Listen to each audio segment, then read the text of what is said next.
හයි පසන්නස මගේ චැනල එකට ඔයගලන් ආදරයෙන් පිළිගන්නවා. සුබම සුබ අලුත් අවුරුද්දක් වේවා කියලා හැමෝටම ප්‍රාර්ථනා කරනවා. අලුත් අවුරුද්ද ලැබුවට පස්සේ ඔන්න ඔයගලන් හම්බෙන්න පළවෙනි දවස අද. ඉතින් අසනීප තත්ත්වෙන් ඉන්නේ ඒත් මං හිතුවා මේ සතියේ කොහොම හරි වීඩියෝ එකක් දාන්න ඕනි කියලා. ඉතින් ඔන්න අපි හිතුවා මේ ඉදිරියට වීකෙන්ඩ් එකේදී එහෙම නැත්නම් සතියාන්තෙදී ඕගොල්ලන් හම්බෙන්න එන එක හොඳයි කියලා. එකක් තමයි ඒක අපිටත් පහසුයි. අනිත් එක තමයි ඉතින් සතියාන්තේ ගොඩක් දෙනෙක් නිවාඩුවේ ඉන්න නිසා ඕගොල්ලන්ට මගේ වීඩියෝසුත් බලන්න එක පහසුවක් වේවි. ඉතින් ඉස්සෙල්ලාම ඔන්න අලුත් අවුරුද්දේ ඕගොල්ලන් හම්බෙන්න එන වීඩියෝ එකෙන් මං හිතුවා ගෘහණියන්ට ඉතාමත් ප්‍රයෝජනවත් වීඩියෝ එකක් අරගෙන එන්න ඕනේ කියලා. ඉතින් ඕගොල්ලන් මගෙත් එක දිගටම එකතු වෙලා හිටියන ඕගොල්ලන් දන්නවා අපේ මේ ගෙදර රෙන්ට් එකට දීලා තිබ්බා. ඉතින් ඒ රෙන්ට් එකට හිටපු කට්ටිය ගෙදර ගොඩක් හොඳට බලාගෙන තිබුණේ නැහැ. ඉතින් ඒක නිසාම මම දැන් මගේ ගෙදර එක එක ඒරියාස් ඩීප් ක්ලීන් කරගෙන යන ගමන් තමයි ඉන්නේ. ඉතින් ඒ අත්දැකීම ඕගොල්ලොත් එක්කලා මම බෙදා ගන්නවා ඉදිරියේදීත් එන වීඩියෝස් වලදී. ඉතින් අද මම හිතුවා ඕගොල්ලොත් එක්ක කතා කරන්න ඕනේ කියලා. මම කොහොමද මගේ බාත්රූම් එකේ ටයිල් ෆ්ලෝ එක ඩීප් ක්ලීන් කරේ කියලා. ඉතින් මේක ග්‍රවුට් එක ක්ලීන් කරන්න ඕනි කෙනෙකුට ඒ සඳහා පාවිච්චි කරන්න පුළුවන් සම්පූර්ණ වීඩියෝ එක සම්පූර්ණම ෆ්ලෝ එක ක්ලීන් කරන්න ඕනි කෙනෙකුට ඒ විදිහටත් මේක පාවිච්චි කරන්න පුළුවන්. ඉතින් එහෙමනම් එකතු වෙලා ඉන්න බලමු අපි කොහොමද ටයිල් ෆ්ලෝ එකක් හොඳින් ඩීප් ක්ලීන් කරගන්නේ කියලා. ටයිල් ෆ්ලෝ එක ක්ලීන් කරන්න පාවිච්චි කරන්නේ ලික්විඩ් ඩිෂ් සෝප් අරගෙන තියෙනවා. ඒ වගේම තමයි හයිඩ්‍රජන් පෙරොක්සයිඩ්. හයිඩ්‍රජන් පෙරොක්සයිඩ් වලට අමතරව මම පාවිච්චි කරනවා බේකින් සෝඩා. ලංකාවේ අපි කියන්නේ අප සෝඩා කියලා. ඉතින් කඩේකට ගිහලා අප සෝඩා ඉල්ලුවොත් ඔයගොල්ලන්ට හම්බෙන්නේ බේකින් සෝඩා. ඉතින් ඊට අමතරව මම පාවිච්චි කරනවා පරණ රෙදි කෑල්ලක්. ඒ වගේම තමයි ග්ලව්ස් පාවිච්චි කරනවා සහ බ්‍රෂස් දෙකක් පාවිච්චි කරනවා. හයිඩ්‍රජන් පෙරොක්සයිඩ් කියලා කියන්නේ අපේ ගෙදර නිතරම තියෙන දෙයක්. මගේ ක්ලීනින් වලට මම මෑතක ඉඳන් නිතරම හයිඩ්‍රජන් පෙරොක්සයිඩ් පාවිච්චි කරනවා. ඉතින් මේක ෆාමසියෙන් ඕගොල්ලන්ට ගන්න පුළුවන්. හැබැයි හයිඩ්‍රජන් පෙරොක්සයිඩ් ගෙදර ගෙනලා ගොඩක් කල් නම් තියාගන්න බෑ. ඒක නිසා අවශ්‍ය ප්‍රමාණයට ගෙනෙන්න. ඒ වගේම තමයි හයිඩ්‍රජන් පෙරොක්සයිඩ් ගබඩා කරලා තියනකොට අඳුරු ස්ථානයක ගබඩා කරලා තියන්න. මොකද ඒකට එළිය වැටුනොත් ලයිට් එකට නිරාවරණය වුණොත් ඒක ජලය බවට පත් වෙනවා. ඔයාලට පේනවනේ බෝතලෙත් ගොඩක් ඩාර්ක් වලට හදලා තියෙන්නේ. ඒක ලයිට් එකට නිරාවරණය වෙන්න හොඳ නැති නිසා. මුලින්ම මම කරේ ෆ්ලෝ එකට දාලා තියෙන රග්ස් ටික හොඳින් වැකියුම් කරලා ඒ ටික එතනින් අයින් කරගත්තා. ඊට පස්සේ ෆ්ලෝ එක හොඳට අතු ගාලා වැකියුම් ක්ලීනර් එකෙන් හොඳින් වැකියුම් කරගත්තා. ඉතින් ඔයාලට වැකියුම් ක්ලීනර් එකක් නැත්නම් මේ වෙලාවේ හොඳ මොන හරි පරණ රෙදි කෑල්ලකින් ෆ්ලෝ එක හොඳින් පිහද ගන්නත් පුළුවන්.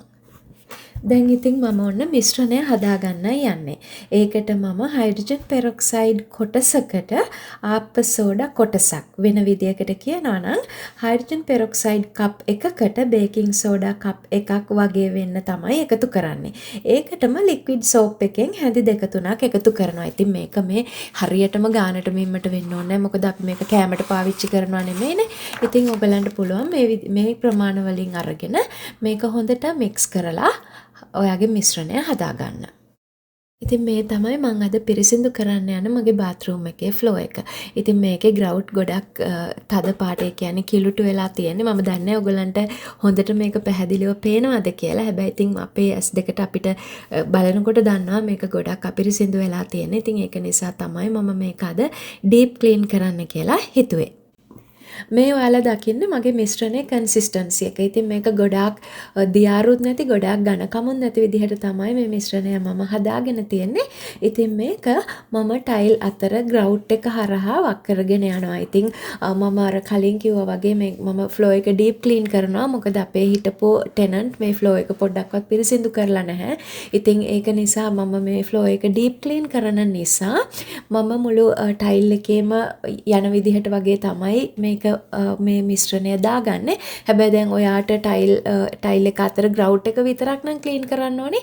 පරිස්සමට ඒ ටයිල් ග්‍රවුට් හරහා ඔයාට මේ මිශ්‍රණය වක් කරගන්න පුළුවන්. එතකොට අර පිරිමැස්මක් වෙනවා. ඉතින් දැන් මම එච්චරේ ගැන හිතුවේ නැහැ. මම මුළු ටයිල් එකම මුළු ෆ්ලෝ එක සම්පූර්ණයෙන්ම පිරිසිදු කරන නිසා මම ඔහේ නිකන් වක් කරගෙන ගියා. ඒක තමයි ඔයගලන් දැන් මේ දකින්නේ. මුළු ෆ්ලෝ එකේම මේ මිශ්‍රණය දාගත්තට පස්සේ මම විනාඩි 30ක් විතර ඒක එහෙමම තියන්න ඇරියා. එතකොට අර තියෙන ඔක්කොම දූවිලි වගේ බැඳිලා තියෙන කිලුටු කුණු ඔක්කොම ටික හොඳට බුරුල් වෙලා එනවා. ඉතින් ඒකට විනාඩි 30ක විතර කාලයක් තියන්න ඇරලා ඊට පස්සේ මම කරේ බ්‍රෂ් එකෙන් හොඳින් මැදගත්තා. ඒ කියන්නේ ග්‍රවුට් අතර සහ මුළු ටයිල් එකම මම සම්පූර්ණයෙන්ම හොඳින් මැදලා පිරිසිදු කරගන්නවා. ඉතින් මේ වෙලාවේ දැන් මම බිම නැමීගෙන තමයි මේක කරන්නේ. ඉතින් ඔය මම මේක මේ වෙලාවේ මම ඔයගලන්ට පෙන්නන්නේ හැම කෙනෙකුටම වගේ ගෙදර තියෙන දේවල් පාවිච්චි කරලා කොහොමද මේක කරගන්නේ කියලා. ඉතින් දැන් ඔයාගේ ගෙදර ඔයාට තියෙනවා ස්ටීම් ක්ලීනර් එකක් ඔයාට පුළුවන් මේ වෙලාවේ ඒක පාවිච්චි කරන්න. එහෙම නැත්නම් ඔයාට ඉලෙක්ට්‍රික් බ්‍රෂ් එකක් වගේ තියෙනවා නම් ඒක මේ වෙලාවේ පාවිච්චි කරන්න පුළුවන්. එතකොට ඔයාට මේ වැඩේ හරි පහසුවෙන් ඉක්මනින් කරගන්න පුළුවන්. ඒ වගේම තමයි ඔයාට අර ගොඩක් ලොකු දිග හැන්ඩල් එක තියෙන බ්‍රෂ් එක තියෙනවා නම් ඔයාට ඒකෙන් උනත් මේ වෙලාවේ මුළු ෆ්ලෝ එකම හොඳින් මැදලා පිරිසිදු කර ගැනීමේ හැකියාව තියෙනවා. ඒ වගේම තමයි ඔයාට අවශ්‍ය වෙන්නේ ග්‍රවුට් එක විතරක් ක්ලීන් කරන්න නම් මේ වෙලාවේ පුළුවන් හීනි බ්‍රෂ් එකෙන් ඔයාට ග්‍රවුට් අතර හොඳින් මැදලා ඊට පස්සේ රෙදි කෑල්ලකින් හොඳින් ඒක පිහදලා එයින් පස්සේ ඔයාට පුළුවන් දෙපාරක් විතර මොප් කරගන්න. එතකොට මේක හොඳින් පිරිසිදු වෙනවා. ඔයා පිරිසිදු කරන්නේ ඕපන් ඒරියා එකක් නම් දැන් මම පිරිසිදු කරන්නේ ක්ලෝස්ඩ් ඒරියා එකක්. ඔයා එළිය ටයිල් කරපු ඒරියා එකක් වගේ දෙයක් නම් ක්ලීන් කරන්නේ ඔයාට පුළුවන් අර මම කලින් කිව්වා වගේ දිග හැන්ඩල් එකක් තියෙන බ්‍රෂ් එකකින් හොඳින් අතුල්ලලා වතුර එකක් ගහලා වයිප් කරගන්න. හැබැයි දැන් මමගේ බාත්රූම් එකේ දෙපැත්තම තියෙන එක පැත්තක තියෙන මගේ බෙඩ්රූම් එක අනෙක් පැත්තේ තියෙන මගේ ක්ලොසෙට් එක. ඉතින් මේ දෙකම කාපට් කරපු ෆ්ලෝස් තමයි තියෙන්නේ. ඉතින් ඒක නිසා මට ටිකක් කෙයාෆුලි තමයි මෙතනදී මම වතුර පාවිච්චි කරේ. ඉතින් මම කරේ වතුර පොඩ දාලා මේක හොඳින් මුළු ටයිල් ෆ්ලෝ එකම හොඳින් අතුල්ලලා පිරිසිදු කරගත්තා. මෙතනදී ඔයා මතක තියාගන්න ඕනේ දෙයක් තමයි මේ වැඩේ ගොඩක් පරිස්සමට කරන්න ඕන කියන එක. අපි ලික්විඩ් සෝප් පාවිච්චි කරපු නිසා පොළව ලිස්සනවා. ඉතින් බොහොම පරිස්සමින් මේ වැඩේ කරගන්න ඕන කියන එක මම ආයෙත් ඔයාට ඔන්න මතක් කරනවා. පොළව සෝදලා ඊට පස්සේ හොඳින් පිහදා ගත්තා මම. ඉතින් මොකද වතුර ටික ටික පාවිච්චි කරා. දැන් පොළවත් හරිම ස්ලිපරි. ඉතින් ඒක නිසා මං කරේ අර මගේ පරණ රෙදි කෑලි ටිකෙන් පොළව හිමීට හොඳට තෙත මාත්තු කරගත්තා. ඊට පස්සේ මම මොප් කරා. හොඳින් වතුර ගොඩක් අරගෙන හොඳින් මොප් කරගත්තා. පළවෙනි පාර මොප් කරපු මොප් එකෙන්ම නෙමෙයි මම දෙවෙනි පාර මොප් කරේ. මොකද පළවෙනි පාර මොප් කරපුවාම මේ මොප් එකේ බේකින් සෝඩා සහ ලික්විඩ් සෝප් නිසා ඊළඟ පාර කියන්නේ දෙවෙනි පාර මොප් කරන්න බෑ. ඒක ගොඩක් අර සෝපි ගතියයි. ඉතින් ඒක නිසා මං ඒ හෙඩ් එක මාරු කරලා අලුත් මොප් එකක් පාවිච්චි කරලා තමයි දෙවනි පාර මම හොඳටම පොළව මොප් කරගත්තේ. ඉතින් මතක තියාගන්න ඕන තවත් දෙයක් තමයි බේකින් සෝඩා කියලා කියන්නේ කුඩක් එහෙම නැත්නම් පවුඩර් එකක්. ඉතින් අපි මේක හොඳින් පිරිසිදු කරගත්තේ නැත්නම් සෝදලා අයින් කරගත්තේ නැත්නම් වේලුණාට පස්සේ නිකන් පුංචි කුඩු ගතියක් වගේ තියෙන්න පුළුවන්. ඉතින් ඒක නිසා හොඳින් මේක අයින් කරගන්න හදිස්සියවත්. ඔය වේලුණාට පස්සේ කුඩු ගතියක් වගේ තියෙනවා දැක්කොත් ඔයාට ආයෙ පාරක් මොප් කරගන්න පුළුවන්. මොකද බේකින් සෝඩා කියලා කියන්නේ අර මම පටන් ගද්දිම කිව්වා වගේ අපේ ශරීරයට අහිතකර දෙයක් නෙමෙයි. මේ කිසිම දෙයක් කෙමිකල්ස් නෙමෙයි. ඉතින් ඒක නිසා බේකින් සෝඩා චුට්ටක් ඉතුරු වුණා කියලා අපිට කිසිම කරදරයක් හාම් එකක් නැහැ. ඉතින් පස්සේ ඔයාට මොප් කරලා වුණත් ඒ ටික අයින් කරගන්න පුළුවන්. ඔන්න දැන් ඉතින් මගේ බාත්රූම් එකේ පොළව හොඳින් පිරිසිදු වුණා. අර මං කලින් කිව්වා වගේ මගේ පොළවේ ග්‍රවුට් එක ටිකක් ඩාර්ක් කලර් එකක් නිසා සමහර විට කැමරාවට හරියට ඒක කැප්චර් වෙන්න නැතුව ඇති කොච්චර මේක පිරිසිදු වෙලා තියෙනවද කියලා. හැබැයි ඉතින් අපේ පියවි හැට බලනකොට මේක හොඳින් පිරිසිදු වෙලා කියන එක පේනවා. ඒ වගේම තමයි පොළවේ ඇවිදගෙන යද්දී අපේ කකුල් යටිපතුල් වලටත් හරිය පිරිසිදුකමක් දැනෙනවා. ඉතින් අපි බාත්රූම් එක ඇතුලේ අපේ ගේ ඇතුලේ සාමාන්‍යයෙන් අපි සෙරෙප්පු පාවිච්චි කරන්නේ නැහැ. ඉතින් විශේෂයෙන් අපේ කාමරය ඇතුලේ අපි සෙරෙප්පු දාන්නේ නැහැ. ඉතින් ඒක නිසා හැමතිස්සෙම මම උත්සාහ කරනවා බෙඩ්රූම් එක සහ අපේ බාත්රූම් ෆ්ලෝ එක ගොඩාක් පිරිසිදුව තියාගන්න. ඉතින් ඔන්න මම හිතනවා මම මේ වැඩේ හොඳට කරා කියලා. ඉතින් ඕගලන්ටත් පුළුවන් මේක කරලා බලන්න.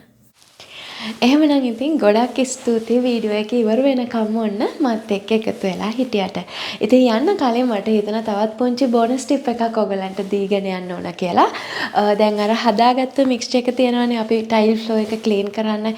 ඉතින් ඕකේ ඉතුරු වෙන මික්ස්චර් එක ඉතුරු වුණොත් එහෙම හරි එහෙම නැත්නම් ටිකක් වැඩිපුර හදාගෙන හරි ඔයාට පුළුවන් ඔයාගේ ෂවර් ඒරියා එක පිරිසිදු කරන්නත් ඒ මික්ස්චර් එකම පාවිච්චි කරන්නවට පුළුවන්. ඒක ෂවර් ඒරියා එකේ තියෙන වෝල් එකේ ගන්න. මොකද ෂවර් ඒරියා එකේ සාමාන්‍යයෙන් ගොඩක් අර වෝල් එකට තෙල් ගතිය වගේ එනවා. අපි නානකොට අපේ කොණ්ඩේ එහෙම තියෙන තෙල් වීසි වෙලා.